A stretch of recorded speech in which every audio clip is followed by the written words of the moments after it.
I am in shock, and I do not think it reflects the reality of the country.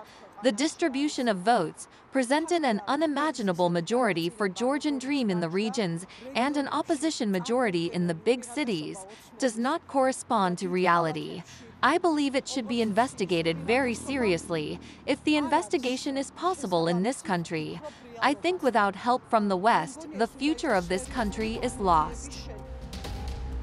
Georgia's pro-Western opposition is contesting the results of Saturday's parliamentary election, which the ruling Georgian Dream Party reportedly won with 54.8% of the vote, according to the Central Election Commission.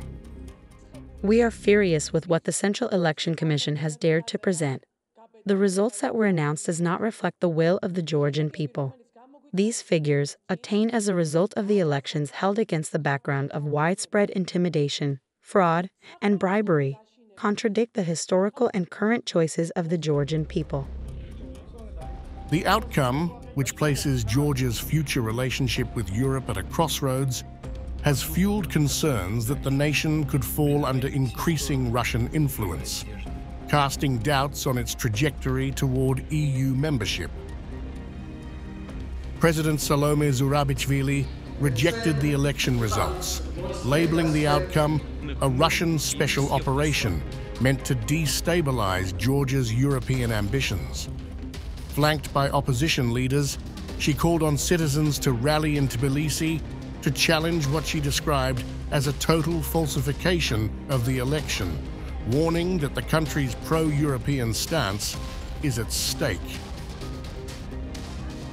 We were not just witnesses, but also victims of what can only be described as a Russian special operation, a new form of hybrid warfare waged against our people and our country. I do not recognize this election.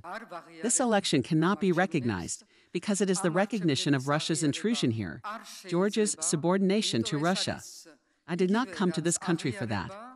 Our ancestors did not live for this. We will not tolerate this.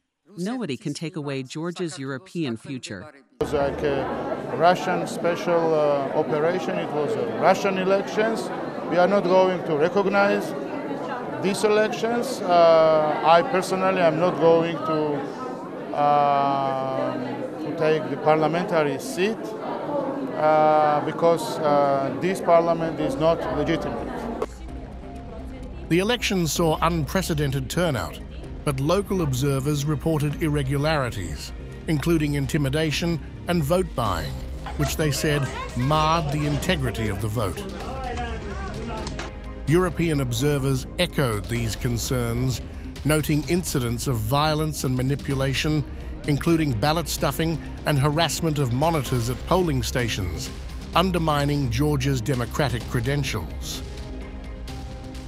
During our observation, we noted cases of vote buying and double voting before and during elections, especially in rural areas.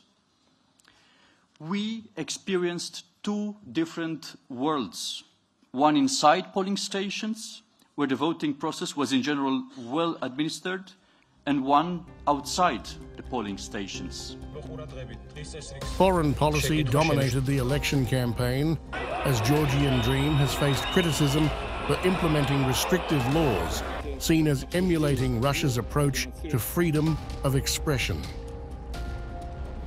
The party's increasing authoritarian tilt led Brussels to suspend Georgia's EU candidacy earlier this year, heightening fears that Saturday's vote could accelerate this drift. Meanwhile, Irakli Kobakidze, Georgian Prime Minister with close ties to Russia, hailed the results. The victory is so impressive and obvious. Among them, any attempt to talk about election manipulation in the conditions of electronic elections and unprecedented pre-election environment, of course, all their attempts are doomed to failure. Some Georgians said that they believed that the election results were far from reality. I think it does not correspond to reality. It is not true because the reality is different, and everyone can see this. The results that were published are just lies and rigged.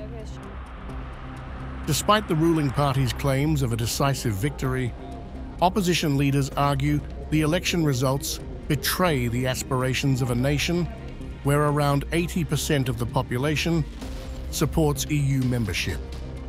With the stakes this high, the controversy has deepened the country's political divide and left Georgia's path toward Europe increasingly uncertain.